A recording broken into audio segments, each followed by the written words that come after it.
Hello दोस्तों, मैं शरद यादव आज सभी लोगों को कॉन्ट्रैक्ट ऑफ इंडेमनिटी के बारे में डिस्कस करेंगे कि कॉन्ट्रैक्ट ऑफ इंडेमनिटी होता क्या है। Contract of indemnity contract act में ये सेकेंड पोर्शन में आता है। कॉन्ट्रैक्ट ऑफ इंडेमनिटी जो कि सेक्शन 124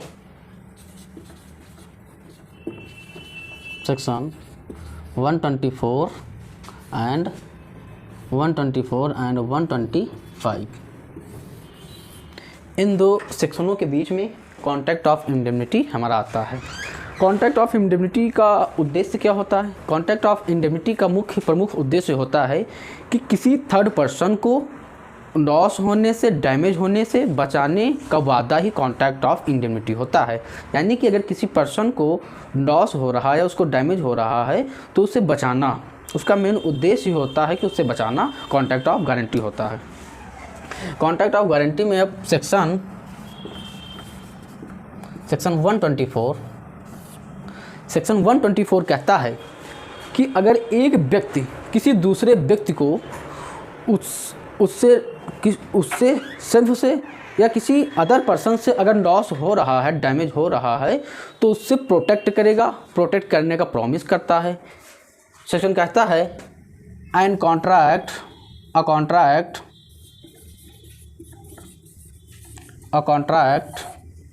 which any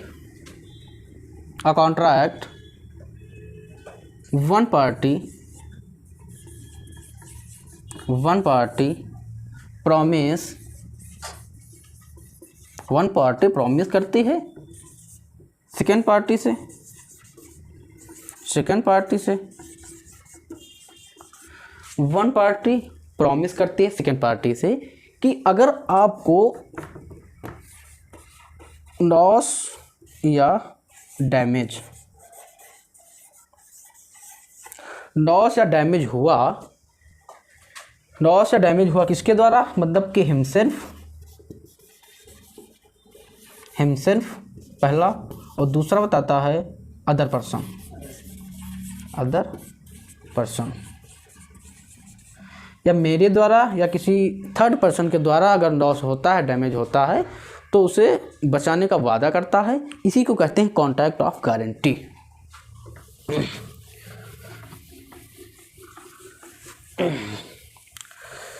अब बात आती है कॉन्ट्रैक्ट ऑफ गारंटी में कितने पर्सन होते हैं। कॉन्ट्रैक्ट ऑफ गारंटी में जैसे नॉर्मल कॉन्ट्रैक्ट में 2 पर्सन होते हैं, प्रोमिसर होता था, प्रोमिसी होता था, उसी प्रकार इसमें कॉन्ट्रैक्ट ऑफ गारंटी में 2 पार्टियां होती हैं। पहली पार्टी का नाम होता है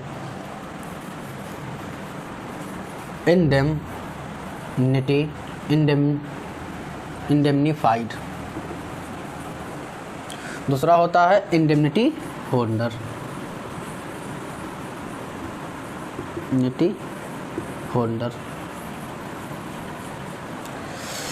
इंडेमनिटीफाइड, इंडेमनिटी होल्डर मतलब इंडेमनिटीफाइड जो कहता है इंडेमनिटी होल्डर से कि आपको हम लॉस और डैमेज होने से बचाएंगे, ये इंडेमनिटी होल्डर होता है। मतलब ये कहता है इंडेमनिटी होल्डर से दूसरे व्यक्ति से कि हम तुमको लॉस या डैमेज होने से बचाएंगे, वादा करता है, प्रॉमिस करता है इंडेमनिटी होल्डर से, इंडेमनिटी होल्डर से कि तुमको हम लॉस, डैमेज होने से बचाएंगे। अब इंडेमनिटी होल्डर क्या होता है? इंडेमनिटी होल्डर मतलब होता है जिससे कहता है, मतलब कि इंडेमनिटीफाइड वह व्यक्ति होता है जो कहता है दूसरे व्यक्ति से कि इसको हम बचाएंगे लॉस और डैमेज से। इंडेमनिटी होल्डर जिसको बचाने की बात कर रहा है, यानी जिस व्यक्ति से कह रहा है कि हम तुमको लॉस, डैमेज से बचाएंगे, वो व्यक्ति होता है इंडेमनिटी होल्डर। 2 पार्टियां होती हैं, एक होती है इंडेमनिटीफाइड, दूसरा इंडेमनिटी होल्डर। अब कॉन्ट्रैक्ट ऑफ इंडेमनिटी होने के लिए इसके एसेंशियल क्या होते हैं और कैसे होता है? एसेंशियल जो सेक्शन 10 आप लोगों ने कॉन्ट्रैक्ट में पढ़ा था, सेक्शन 10 कि जो एसेंशियल एलिमेंट्स थे कि इंडेमनिटी ऑफ कॉन्ट्रैक्ट होने के लिए एसेंशियल एलिमेंट्स कौन से होते हैं? पहली बात 2 पार्टी होनी चाहिए, दूसरी बात फ्री कंसेंट होना चाहिए, और तीसरी बात आता है competent to contract, competent to contract. उसके बाद the for object and consideration, the for object and consideration, मतलब ये पॉइंट होने चाहिए कॉन्ट्रैक्ट ऑफ इंडेमनिटी होने के लिए। मतलब कि अगर दो पार्टी नहीं होंगी, पार्टियों के बीच में फ्री कंसेंट नहीं होगी, स्वतंत्र सहमति जिसे कहते हैं, और कॉम्पिटेंट टू कॉन्ट्रैक्ट मतलब वो सक्षम हैं या सक्षम नहीं हैं, एज ऑफ मेजॉरिटी होना चाहिए, अनसाउंड नहीं होना चाहिए, डिस्क्वालीफाइड बाय लॉ नहीं होना चाहिए, सेक्शन 12 कहता है इंडियन कॉन्ट्रैक्ट एक्ट का, और the full object and consideration होना चाहिए। यहाँ पर फ्री कंसेंट होगा, कॉन्ट्रैक्ट लिख गया था, फ्री कंसेंट, स्वतंत्र सहमति होनी जरूरी है। अगर ये सारे एलिमेंट्स सेक्शन 10 फॉलो होगा कॉन्ट्रैक्ट ऑफ इंडेमनिटी में भी। कॉन्ट्रैक्ट ऑफ इंडेमनिटी दो चीज़ों से हो सकती है, मतलब इसे हम एक्सप्रेस भी कर सकते हैं, एक्सप्रेस और इम्प्लाइड।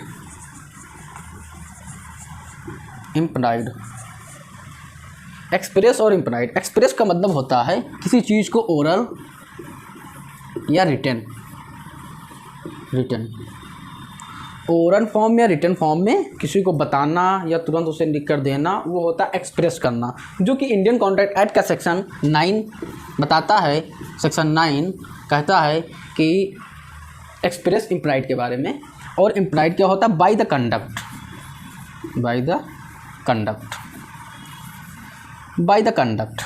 The conduct. जैसे कि कोई एक दुकानदार है, उसका एक एजेंट है ए जो है ये दुकानदार शॉप पर काम करता है और ये माल को सप्लाई करता है, सप्लायर है। तो जो व्यक्ति आते हैं दुकान पर तो समझते हैं कि जो ये एजेंट ए है ये इस दुकान पर सप्लायर का काम करता है, गुड्स और सर्विसेज को सप्लाई करता है अदर जो स्मॉल मार्केट होते हैं वहाँ पर। तो यहाँ पर इम्प्लाइड यानी कि इसमें कोई रिटेन या एक्सप्रेस मतलब रिटेन ओरल ये सब चीज़ें नहीं होती हैं। बाय द कंडक्ट, व्यक्ति के कंडक्ट से ही उसे निर्धारित किया जाता है।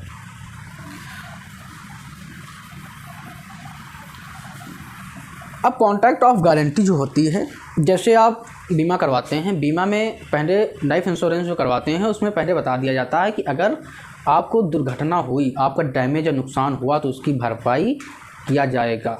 लाइफ इंश्योरेंस कोई भी बीमा हो तो मतलब कि जिम्मेदारी एक प्रॉमिस वादा करती है कि इसकी इंडेमनीफाई हम करेंगे। तो यही होता है कॉन्ट्रैक्ट ऑफ इंडेमनिटी। कुछ केस हैं, केस के आधार पर हम डिस्कस करेंगे कि कॉन्ट्रैक्ट ऑफ इंडेमनिटी होता क्या है। पहला केस है अडम्पसन वर्सेस जर्विस। ये केस है। इस केस में क्या बताया गया है? इस केस में कुछ काऊ होती हैं, जैसे 1 2 3 4 5 6 कुछ काऊ होती हैं। पेनेंटिव और ये होता है एक्शनियर को कहते हैं, नीलामी जो करता है उसी को एक्शनियर कहते हैं। पेनेंटिव ये एक्शनियर, ये है ए, ये है बी। पेनेंटिव के कहने पर पेनेंटिव कहता है एक्शनियर से कि ये जो काऊ हैं इनको सोल्ड कर दो, सोल्ड मतलब बेच दो। तो ये एक्शनियर ये काऊ को बेच देता है, मतलब सोल्ड कर देता है। तो दरअसल इस केस में बात ये है कि जो काऊ थी ये प्लेंटिफ की नहीं थी, किसी थर्ड पर्सन की थी।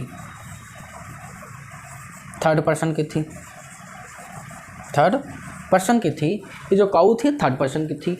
तो थर्ड पर्सन ने बी पर केस किया और कहा कि जो आपने काऊ बेचा है, जो सोल्ड किया है, इसमें जो भी पैसा आपको मिला है वो आप हमको कंपनसेट करें, यानी कि क्षतिपूर्त करें, इंडेमनीफाई करें आप हमको। कि अगर 10,000 रुपये को काऊ बेची हैं तो 10,000 रुपये बी से सी जो है रिकवर कर लेता है। बी हकदार होता है पैसे देने का।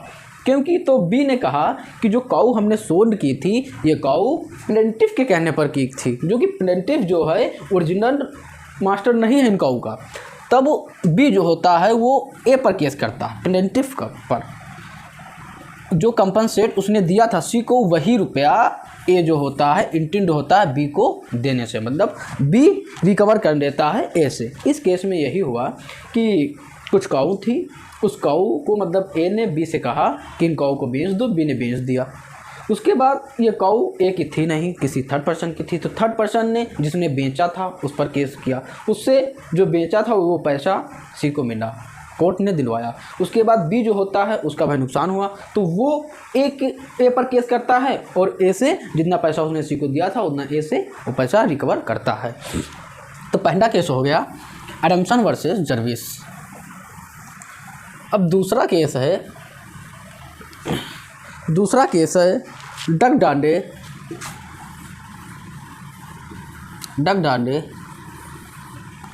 वर्सेस डॉरिंग्स। डग डांडे वर्सेस डॉरिंग्स। इस केस में क्या हुआ था, इस केस में भी सेम ऐसे ही है लगभग। इसमें कुछ ट्रक्स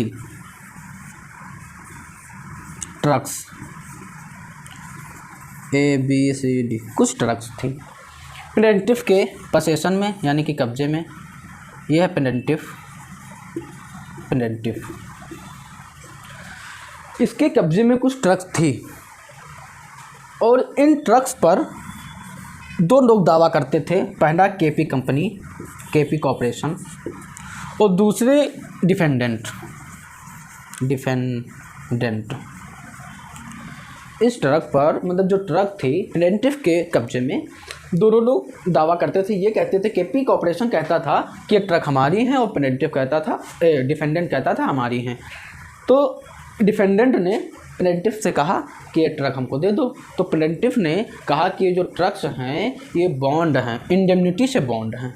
उसके बाद प्लेंटिफ ने कोई रिप्लाई नहीं दिया। कुछ समय बाद जो प्लेंटिफ होता है डिफेंडेंट को ये सारी ट्रक्स दे दिया। उसके बाद सम टाइम केपी कॉर्पोरेशन जो होता है ये ट्रक्स पर अपना प्रूफ दिखाता है, मतलब प्रूफ कराता है कि ये ट्रक्स हमारी थी। कोर्ट के द्वारा प्रूफ हो जाता है कि केपी कॉर्पोरेशन की ये ट्रक्स थी। तो केपी कंपनी केस करती है प्लेंटिफ पर, कहती है इन्होंने हमारी जो प्रॉपर्टी थी ये किसी थर्ड पर्सन को दे दिए हैं, कन्वर्जन कर दिए हैं। तो केपी कंपनी प्लेंटिफ पर केस करती है और इंडेमनीफाई मतलब कि जो कंपनसेशन जो उसका हानि हुआ, जितने की ट्रक उसने बेची थी वो सारा पैसा केपी कंपनी रिकवर कर लेती है। उसके बाद प्लेंटिफ जो होता है डिफेंडेंट पर केस करता है और डिफेंडेंट से सारा कंपनसेशन जितना पैसा उसने केपी कंपनी को दिया था वो डिफेंडेंट से रिकवर करता है। एक केस ये था।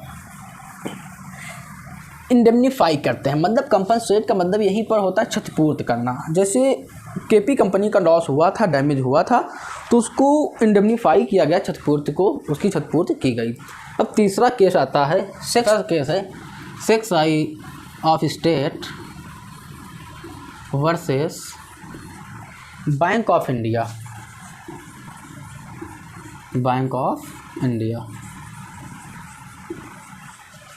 ये दूसरा केस है, बैंक ऑफ इंडिया। इस केस का जो फैक्ट क्या था, इस केस का क्या फैक्ट था, इस केस में ये हुआ था कि एक व्यक्ति, हम प्लेंटिफ मान लेते हैं कि उसने बैंक को एक बैंक थी, बैंक को एक नोट्स देता है, मनी नोट्स देता है। बैंक उस नोट्स को पब्लिक डेब्ट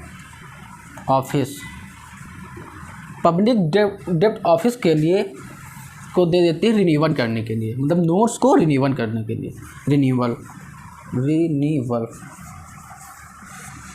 नोट्स को बैंक रिन्यूअल करने के लिए पब्लिक डेब्ट ऑफिस में दे देती है। जबकि वह जो नोट थी उस नोट का ओरिजिनल जो ऑनर था वो था ही नहीं, मतलब जाली नोट निकला, वो जाली। वो जो नोट थी वो जाली थी। तब जो उसका ओरिजिनल ऑनर था नोट्स का, उसने बैंक पर केस किया, जो उसका नुकसान हुआ बैंक पर केस किया, बैंक से रिकवर किया अपना अमाउंट। उसके बाद बैंक ने स्टेट पर केस किया और स्टेट से रिकवर किया अमाउंट। इस केस में बस इतना ही था। 3 केस का डिस्कशन हमने किया है कॉन्ट्रैक्ट ऑफ इंडेमनिटी के अंतर्गत। और दूसरा सेक्शन आता है सेक्शन 125। इसमें क्या बताया गया? इस सेक्शन में बताया गया है राइट्स ऑफ इंडेमनिटी होल्डर।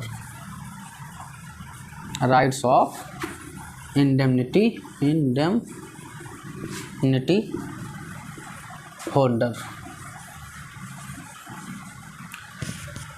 इसमें राइट्स बताए गए हैं इंडेमनिटी होल्डर के कि इंडेमनिटी होल्डर के अधिकार क्या होंगे। तो मेन जो है इंडेमनिटी होल्डर के 3 राइट्स हैं। पहला ऑल डैमेज,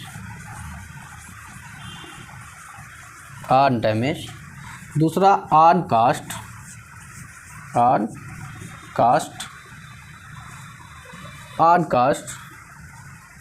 तीसरा on some,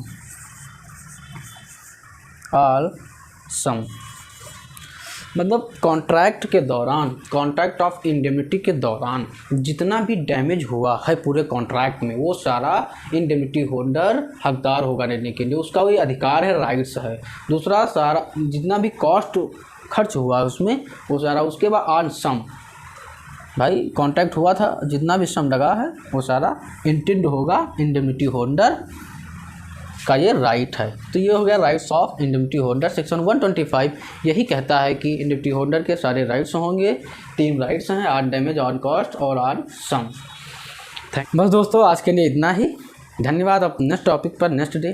thank you so much.